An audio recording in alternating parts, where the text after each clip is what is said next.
Sir, there's no easy way to say this. Your wife isn't who she says she is. Oh, I gotta go, hon.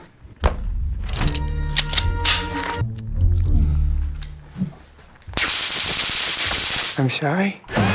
When you first meet Dot, she's this seemingly typical Minnesota housewife and a mom that loves being a mom. She loves making pancakes for her daughter in the morning.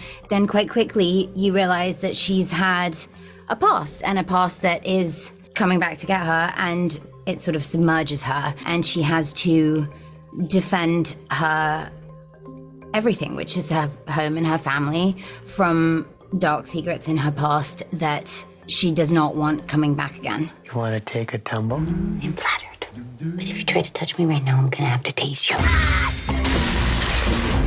Message received. So Wayne Lyon is a family man. He is a car salesman. Very, there's definitely an analogous to the movie there. He has worked hard to create a life for his daughter and his wife. He's got a very overbearing mother who doesn't like his wife. And so he's like stuck in the middle between these two powerful women.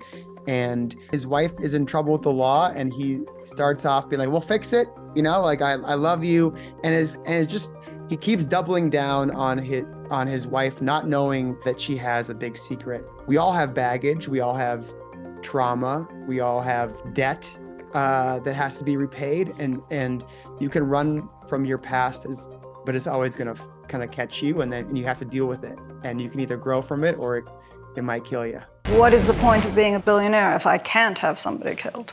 She expects a lot from people, and she really thought she had Dot figured out. And then she's very much thrown. She didn't anticipate it, who she actually is at all.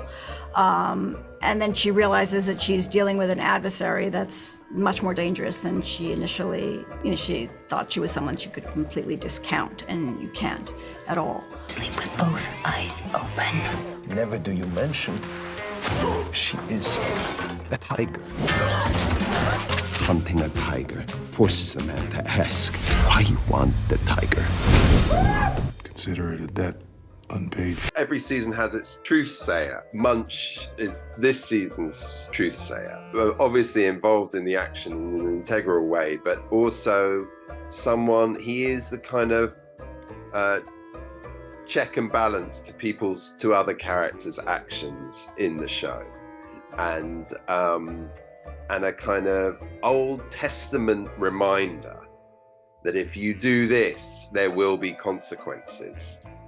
And we find him having been employed to do something by Jon Hamm's character, Roy Tillman, to find Dot and bring her back to him.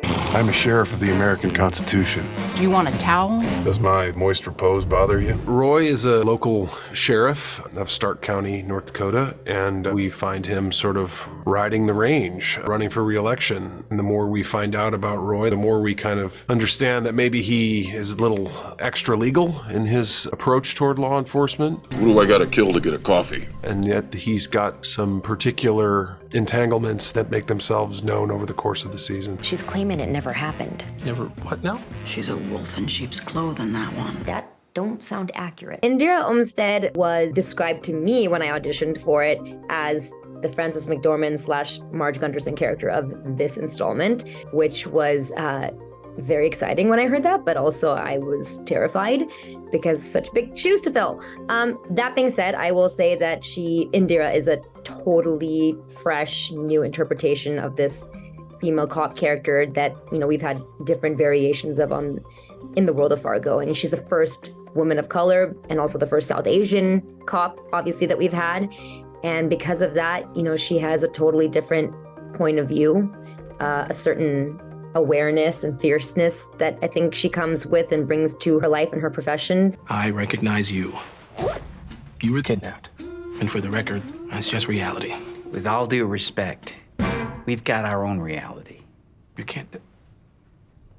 That's not a thing. Whit Farr is former military, wants to be in a quiet setting. There's nothing really happening in these small parts, in this rural area. So he kind of just, can go about his job. He's seen enough combat in his life. He wants to relax. And that's where we find him until Dot shows up. not being chased by goons and henchmen, things of that nature. And so that's where we find him. That's not where he ends, but that's definitely where we find him. The Coens and Noah, they create worlds that are absolutely lifelike and bigger. Noah is a kind of great brain, a great intellect, but he also has deep wells of imagination and creativity that for any actor worth their salt, those are the people you want to be working with. It's underpinned with real intellect and kind of politics and a deep kind of knowledge of society, but also this artistic flair.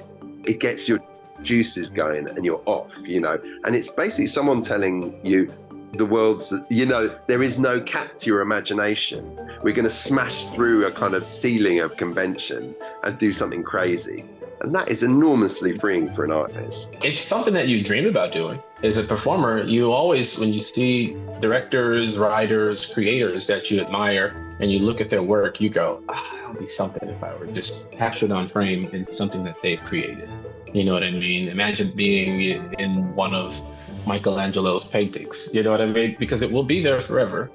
And I think in 1,000 years, our generation of folks and our history of civilization will be talked about like how we talk about the great artists from back then. And I think, shows like this will last forever. It's storytelling at its finest. I'm just extremely grateful that I could share the screen with some of the dopest performers I've ever worked with and dopest creators I've ever worked with. I know you don't think they're coming. The consequences, they're almost here.